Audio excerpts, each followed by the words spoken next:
Imagine you're standing with your feet in the Pacific Ocean in San Diego, California, looking inland. You're about to embark on a 3,000-mile walk from San Diego to the tip of Maine. On the first day, you march 20 miles, making it just out of town. On the second day, you march 20 miles. And again on the third day, you march 20 miles, heading into the heat of the desert. It's hot, more than 100 degrees, and you want to rest in the cool of your tent, but you don't. You get up and you march 20 miles. You keep the pace, 20 miles a day. Then the weather cools, and you're in comfortable conditions with the wind at your back. And you could go much farther, but you hold back, modulating your effort.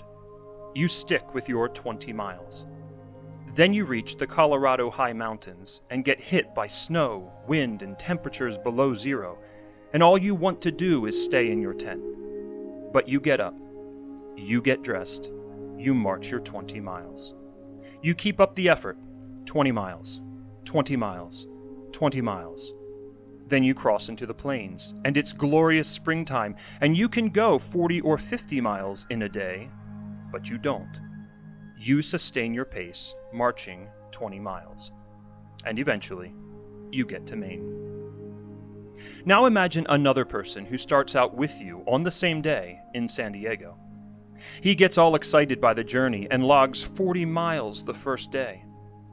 But exhausted from his first gigantic day, he wakes up to 100-degree temperatures. He decides to hang out until the weather cools, thinking, "I'll make it up when conditions improve." He maintains this pattern. Big days with good conditions, whining and waiting in his tent on bad days, as he moves across the western United States.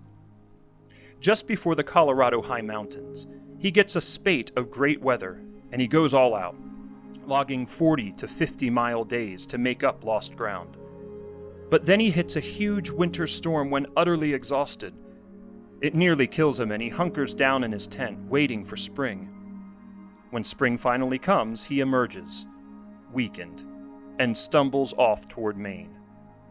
By the time he enters Kansas City, you, with your relentless 20-mile march, have already reached the tip of Maine. You win by a huge margin.